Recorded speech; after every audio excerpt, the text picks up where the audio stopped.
ठरलं तर मग या मालिकेच्या येणाऱ्या भागात आपण एक जबरदस्त ट्विस्ट पाहणार आहोत.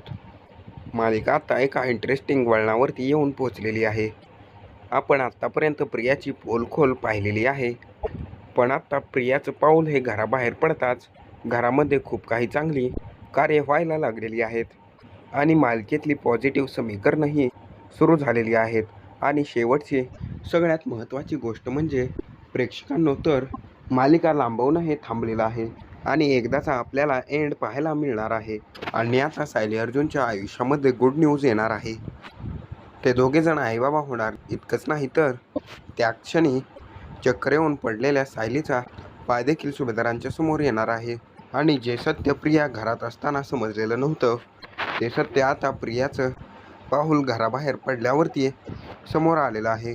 आणि त्यानंतर दोन कुटुंबामध्ये आनंद हा परत आलेला आहे, कारण वारस हा सुभेदार आणि किल्लेदार या दोन्ही घराण्यांमध्ये येणार असतो. नक्की काय घडले ते सर्व काही आपण या व्हिडिओमध्ये पाहणार आहोत, तर व्हिडिओ शेवटपर्यंत नक्की पहा. तर प्रिया ही तन्वी नाहीये हे सत्य सिद्ध झालेलं आपण आजच्या भागामध्ये पाहिलं आहे.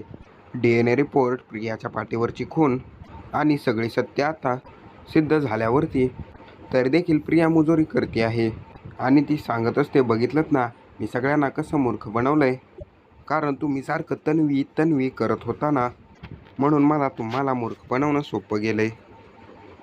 आता देते प्रियाची रवानगी जेलमध्ये होणार आहे हे तिला माहीत असताना देखील ती त्या ठिकाणी मोठ्या तोऱ्यामध्ये बोलत असते. ती कुणालाच भीत नसते. मी जेलमधून सुद्धा सुटून येईल. यावरती रविराज म्हणतात, तू इतका अहंकार बाळगू नकोस. तुझ्या पापाचा घडा आत्ता भरलेला आहे आणि तो फुटण्यासाठी वेळही लागणार नाहीये. सायली अर्जुन, मला एक गोष्ट कळत नाहीये की हिच्या पायावरती जन्मखून म्हणजे तुळशीपत्राची खून कशी काय आली. मग आता तिथे प्रिया स्वतः सांगायला लागते, मला आधीच माहिती होतं खऱ्या तन्वीच्या पायावरती खून आहे. त्यावरती रविराज म्हणतात, तुला कसं हे सत्य माहिती? नागराज, तू सांगितलंस का? आत्ता नागराज इथे थोडंसं शांत बसतो, कारण आता तिथे महिपत नागराजला सायली तन्वी आहे हे सत्य समोर येऊ द्यायचं नसतं. त्यांना झालेला तमाशाच पाहायचा असतो. यावरती नागराज म्हणतो, हो दादा, मीच सांगितलं होतं. यावरती प्रिया म्हणते, असं तुम्ही सर्वांनी खोटं बोला, परंतु आता मी खोटं बोलणारच नाहीये. असं तसं तुम्ही मला जेलमध्ये पाठवणारच आहात, पण मी जेलमध्ये जाता जाता तुम्हाला तन्वी कोण आहे हे सत्य सांगून जाणार आहे. तुम्ही मला जेलमध्ये पाठवल्यावरती खरी तन्वी कोण आहे, ती कुठे आहे आणि कोणत्या परिस्थितीमध्ये आहे हे सत्य तुम्हाला कळणारच नाही. यावरती अश्विन सांगायला लागतो, अगं जरा तरी माणुसकी उरली असेल तर प्रतिमात्या आणि रविराज काकांचा विचार कर आणि आता खरी तन्वी कोण आहे हे सांगून टाक. बास झालं. आता तू जे काही केलं आहे ना त्या सगळ्यावरून तुझी कीव करावीसुद्धा वाटत नाही आणि तेवढे तुझी लायकी देखील नाही. पूर्णाजी म्हणते, ती आता आपल्याला कधीच सांगणार नाही. तिला माहिती असलं तरी ती खोटं सांगेल, त्यामुळे तिला विचारण्यात काहीही अर्थ नाही आहे. तुम्ही कुणीही तिच्या नादी लागू नका. ती कधीच खरं बोलणार नाही आहे. असं म्हणत आता पूर्णाईने सगळ्यांच्या समोर प्रियाला भीक घालायचं बंद केलं आहे आणि काही हरकत नाही आहे. आणि खरी तन्वी कोण आहे हे जर का देवाच्या मनात असेल तर ते लवकरच आम्हाला समजून जाईल. प्रिया म्हणते, समजेल हो, परंतु माझ्यासोबत हे रहस्य जेलमध्ये जाईल. जर तुम्ही मला जेलमधून बाहेर येण्यास मदत केली ना तर आणि तरच मी खऱ्या तन्वीचं रहस्य सांगेन. जर तुम्ही मला जेलमध्ये जाण्यापासून वाचवलं आणि शांताचा खून इतर वगैरे तुम्ही जर का तोंड बंद ठेवलं तर मात्र तुमचा फायदा आहे. रविराज म्हणतात, बिलकुल नाही. मला तुझं एक शेवटचं वाक्य कळलेलं आहे. मला पटलेलं आहे की आपलं हृदय जेव्हा एखाद्या वस्तूची किंवा व्यक्तीची आतुरतेने वाट पाहत असताना तेव्हा आपला मेंदू काम करणं बंद करतो. तसंच आमच्यासोबत झालं होतं. आम्ही आमच्या तन्वीची आतुरतेने वाट बघत असताना खरं काय खोटं काय याचा आम्ही विचारच केला नाही आणि मूर्खासारखे तुझ्या जाळ्यात अडकलो. आणि आत्ता पण तू तोच माइंड गेम खेळते आहेस. आता देखील तू तेच करते आहेस. हे न समजण्याइतका मी मूर्ख नाहीये. त्यामुळे आमची तन्वी कोण आहे हे आम्ही शोधून काढू, पण तू आता इथे एक क्षणही थांबायचं नाहीये. आता या सगळ्यामध्ये प्रियाला कोणीच भीक घातलेली नसते. प्रिया सांगायला लागते, ठीक आहे, तुम्हाला अजूनही असंच वाटतंय ना की मी खोटं बोलते? ठीक आहे, पण मी खरं सांगते की कोणालाच माहिती नाही आहे की खरी तन्वी कोण आहे. पण ते मला माहिती आहे की ती कोण आहे, कुठे आहे आणि ती सध्या काय करते आहे. विचार करा, मी तुमच्या भल्यासाठीच बोलते आहे. यावरती रविराज म्हणतात, अजिबात नाही. आमची तन्वी जर का मिळायची असेल ना तर ती आम्हाला मिळून जाईल, पण आम्ही तुझ्यासारख्या मुलीला भीक घालणार नाही आहोत. प्रतिमा आता खूपच भावूक झालेली आहे. तिथे अर्जुन सांगायला लागतो, सावंत बघताय काय, घ्या हिला आत्ताच्या आत्ता बाहेर घेऊन जा. हिला या सगळ्यामध्ये आता कोणीही भीक घालणार नाही आहे आणि कोणीही हिच्या जाळ्यात अडकणार नाही. ती आत्ता जे काही करते आहे ना ते फक्त दुसऱ्याला जाळ्यात ओढण्यासाठी, बाकी काहीही नाही आहे.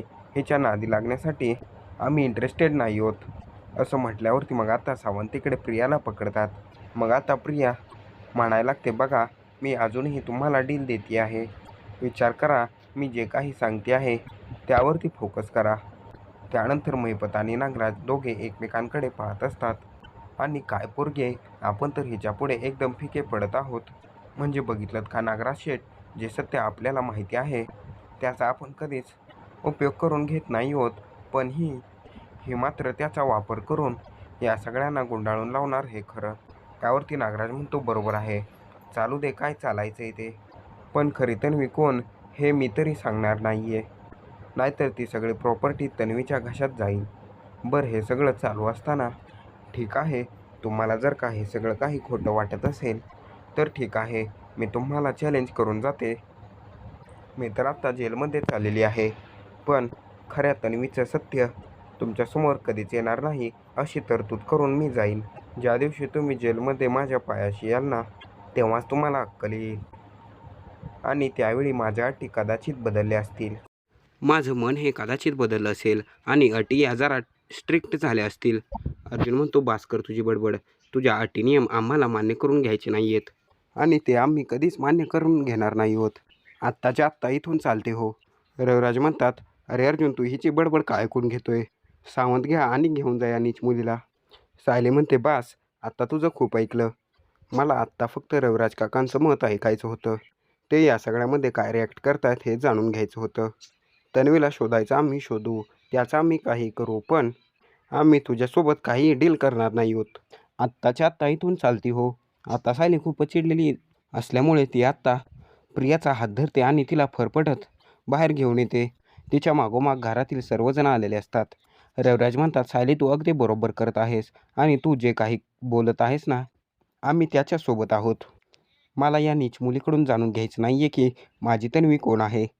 जर तू तोंड उघडशील ना, म्हणजे जेव्हाही तू तोंड उघडतेस तेव्हा तू खोटंच बोलतेस. तू खोट्याशिवाय कधीच दुसरं काही बोलत नाही आणि तेच मला नको आहे. आणि काही झालं तरीसुद्धा या सगळ्यामध्ये तुझं म्हणणं आम्ही ऐकणार नाही आहोत आणि तुला तर सोडणारच नाही आहोत. आत्ता तिथे सायली खूपच गरम झालेली असते. ती म्हणते, खबरदार, जर का तू परत इकडे डोकावून बघितलंस, आता इथून गेल्यावरती तू घराकडे वाकून बघायचंही नाही आहे आणि जर का काही कारस्थानं करायची असतील तर यापुढे तुला जीव गमवावा लागेल. माझ्या कुटुंबाकडे, सुभेदार आणि किल्लेदारांकडे बघण्याचा जरी प्रयत्न केला ना तर तुझी खैर नाही आणि तिथेच तुझं काम करण्यात येईल. आता शेवटी प्रियाची रवानगी ही जेलमध्ये झालेली आहे आणि घरातले सर्वजण खूप टेन्शनमध्ये असतात आणि सर्वांना कळत नसतं की आपण इतके दिवस फसत गेलो आणि एका मूर्ख मुलीने आपल्या सगळ्यांना फसवलं. तिथे सायली म्हणायला लागते, तुम्ही अजिबात उदास व्हायचं नाही आहे. खरी तन्वी कोण आहे हे तर आम्ही शोधणारच आहोत. तुम्ही जास्त टेन्शन घ्यायचं नाही आहे. आता तिथे सायली थरथरायला लागते आणि तिथे सायलीला आता चक्कर आलेली आहे आणि आता सर्वजण तिथे सायलीकडे बघत असतात आणि प्रतिमा म्हणते, पाणी आण, पाणी आण, कोणीतरी जाऊन पाणी आणा. आता विमल पटकन जाऊन पाणी आणते.